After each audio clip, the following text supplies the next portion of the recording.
Ndabaramukije mwese bakunze b'ikiganiro haracariho ivyisigiro amahoro y'Imana nakomeze kubana namwe.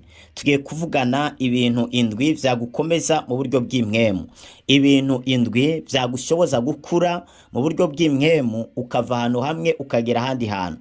Ibi ni ibintu indwi vyagushoboza kuba umukristo akomeye mu buryo bwo kwizera atanyiganzwa n'umuyaga uwo ari wo wose. Izi ntambuko ndwi nuzikorerako ukazigenderaho nta kintu kizakunyiganza, nta kintu kizakuvana mu gakiza, nta kintu kizagusubiza inyuma. Izi ntambuko indwi nuzigendera ubuzima bwawe buzahinduka, imibereho yawe izahinduka, ntabwo uzaba ugikenera umuntu agufasha mu gihe uri mu kibazo. Wewe ubwawe uzahinduka igisubizo mu kibazo cyawe. Ikintu rero cya mbere cyagushoboza gukura mu buryo bw'impwemu ni ukugira itorero ubarizwamo. Itorero ni iki? Itorero ni famiye.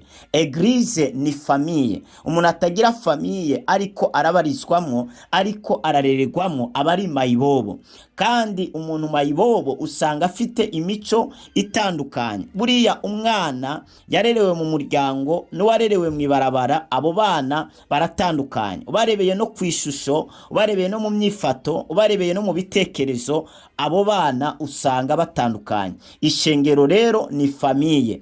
Ntukwiriye kubaho udafise ishengero usengeramo. Ndasubiyemo, ntukwiriye kubaho muri buno buzima udafise eglise, udafise itorero usengeramo, ubarizwamo, ndetse muri iryo torero nyene ntukwiriye gusiba amakoraniro abera muri iryo torero, kiretse ugwaye hamwe udashobora kugenda. Ntukwiriye gusiba amakoraniro. Programa zo muri iryo torero ukwiriye kuzimenya kandi ukaba uwa mbere uzibamwo, uzitabira. Kugira itorero ubarizwamo ni kimwe mu bintu vyagushoboza gukura mu buryo bw'impwemu, kubera itorero ni twebwe, ni imibiri yacu.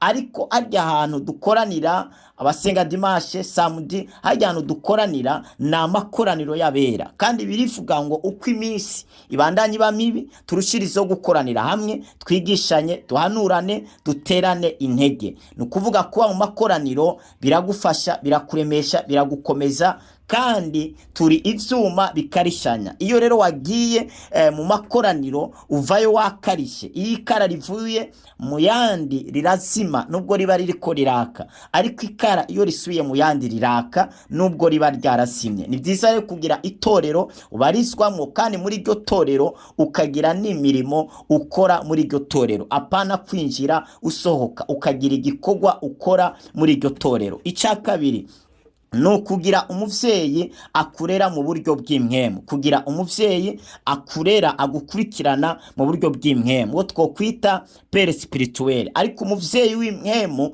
ni Imana data wa twese, ariko abakozi b'Imana n'abarezi. Ariko mu yindi nzira, mu rindi zina, urashobora kumwita umuvyeyi, urashobora kumwita umuvyeyi ariko arakurera, ariko aragukurikirana mu buryo bw'agakiza, mu buryo bw'impwemu. Kugira abavyeyi benshi bizakuyovya. Ukwiriye kugira umuvyeyi umwe, ukizerera mu nyigisho ziwe, ukizerera mu vyo akubwira, akwigisha. Abakristo benshi baravangiwe kubera kumviriza abigisha benshi batandukanye. Ni byiza kugira umwigisha umwe, akaba ari we agukurikirana, akaba ari we akurera. Uwo muvyeyi rero w'impwemu ni byiza kumuhora hafi, kumwumviriza, kumwumvira, ndetse no kumwubaha, ndetse no kugendera impanuro ziwe. Imana iguha umugisha.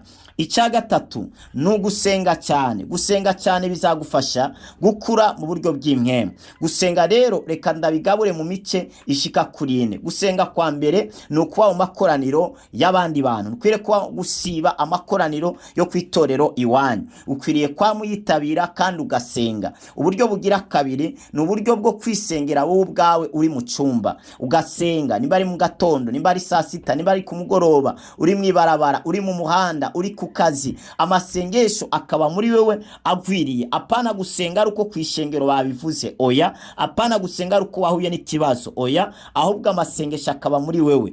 Daniyeli 6:10 ngo yafukama gatatu ku munsi asenga Imana ye ayikengurukira nk'uko yari asanzwe abikora. Daniyeli ntabwo yakanzwe n'ikibazo cyari kije imbere ye ngo ngaba ari cyo kimutera gusenga, ahubwo gusenga yari yarabihinduye umugenzo, yari yarabihinduye akamenyero, byari ibintu akora buri munsi. Nawe gusenga ukwiriye kubihindura ubuzima bwawe, ukajya ubikora buri munsi. Ivyo bizakurinda ibibazo. Gusenga bitunywanisha n'Imana, gusenga bihagurutsa ubuzima bw'Imana buri muri twebwe. Iyo umuntu avutse ubugira kabiri aba ari cyari imigisha, aba ari umwana w'Imana. Ubuzima bw'Imana buba buri ndani muri we, ariko amasengesho ahagurutsa ubwo buzima bukajya gugikorwa. Amasengesho ageranywa n'igitoro. Imodoka itagira igitoro ntabwo yagenda, nubwo yo bikomeye ikwije buri kimwe. Umukristo rero atagira amasengesho, nubwo yo bari umukristo, ntashobora gukomera. Amasengesho ni umuriro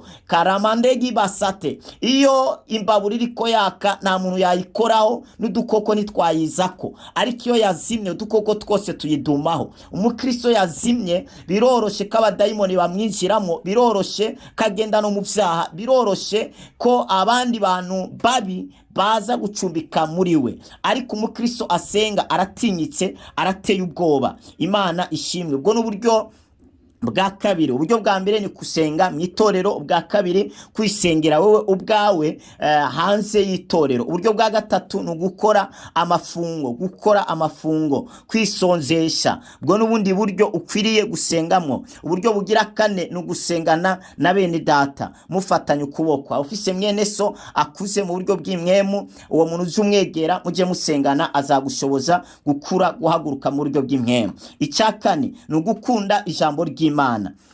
Paulo agiye gusezera itorero yababwiye ngo mbaragije Imana n'ijambo ryayo rishobora kububaka rikabashikiriza n'ibiragwa byose. Ijambo ry'Imana niryo rishobora gushikiriza ibiragwa. Ijambo ry'Imana rirubaka, rirakomeza. Yesu aravuga ngo umuntu natungwa n'umutima gusa, ariko n'ijambo ryose ry'Imana rirashobora gutunga umuntu akabaho. Ijambo ry'Imana rirashobora gutunga, rirashobora kubeshaho. Umukristo atagira ijambo nta kintu aba afise. Ijambo n'umushinge w'ibintu byose. Aho Bibiliya itubwira ko umuntu yubatse inzu ye ku rutare arumva ijambo akarikora. Umuntu yumva ijambo akarikora akarishira mu ngiro agereranywa n'umuntu yubatse inzu ye ku rutare, gisege nyiraza imukurira twaza bisurira kuri nyanzu, ariko ntiyagira iciba kuko yari imase ku rutare. Umukristo amase ku ijambo, yubatse ku ijambo, nta kintu kimunyiganza. Nyigisho z'ibinyoma ntizimunyiganza, ubuvugishwa bw'ibinyoma ntibumunyiganza. Ariko umukristo atazi ijambo, atubatse ku ijambo, aranyiganga.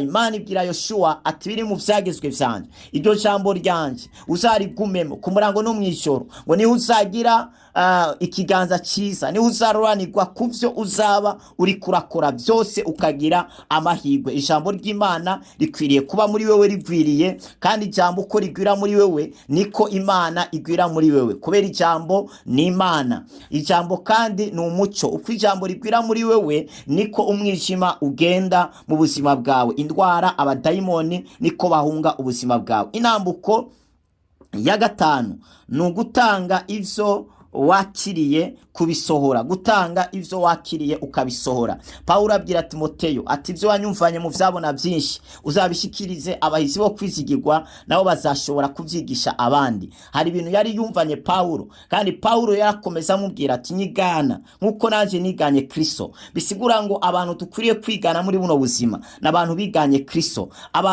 Ibintu dukwiye gutanga gusohora ni ibintu twumvise ku bantu bumvise Kristo, hanyuma ivyo bintu bumvise kuri Kristo akaba ari byo batubwira, natwe akaba ari byo tubwira inshuti zacu. Gutanga ivyo ufite bizatuma ukura mu buryo bw'imwemu, kandi bizatuma impano ziri muri wewe zihaguruka. Icya gatandatu ni ukugendana n'abantu bakijijwe. Pawulo nyene arakomeza aravuga mu Bikorino ati kubana n'ababi kuronona ingeso nziza. Igihe cyose ubana n'abantu babi bizakonona, bizakwangiza ingeso zawe nziza. Abantu babi tandukana nabo, inshuti mbi tandukana nazo, tandukana n'imborerwa, n'abasambanyi, n'abanywatabi, n'abanywarumogi, tandukana n'abantu umuntu wese uzi ko ari umunyamico mibi, kari umunyangeso mbi. Uwo muntu ukwiriye kwicarana nawe, nukwiye kumugira umugenzi. Nimuganire bihere, umuntu amubwire, unamuhanure gushinduka, ariko nubona nta kiriko kiravamo, uwo muntu muhebe, uwo muntu muve haruhande, ntunamwimenyereze, kuko azakugira mubi, azagukururira mu ngeso ziwe mbi. Kugendana ariko n'abantu bakijijwe bizagukomeza mu buryo bw'imwemu, kugendana n'abantu bakuze mu buryo bw'imwemu nawe bizagukuza mu buryo bw'imwemu. Icya karindwi ni ugusoma ibitabo by'ijambo ry'Imana. Uko usoma ibitabo by'ijambo ry'Imana niko ukura mu buryo bw'imwemu. Hari ibitabo abakozi b'Imana banditse by'ijambo ry'Imana biri mu isiguro zitandukanye n'amahistwari atandukanye amatanye n'ijambo ry'Imana, yagufasha gukura mu buryo bw'imwemu. Igihe rero uri kurasoma igitabo birashobora kugukuza mu buryo bw'imwemu, bigatuma umenya byinshi. Warahezagiwe cyane, wari kumwe n'intumwa y'Imana Nduwa Kristo Glory Shine. Wibuke gusangiza abandi. Ari ryambere dukurikiranye kuri no channel ya Haracyari Ibyizigiro TV, reka ndagusabe ukande sabone cyangwa subscribe, ushiraho na like. Nimba ari ikindi kintu nawe wakongeraho kuri bino bintu indwi mejeje kuvuga, cyandike muri commentaire. Mwene data nagisoma cyo mufasha. Imana ibaho umugisha, mwarahezagiwe cyane.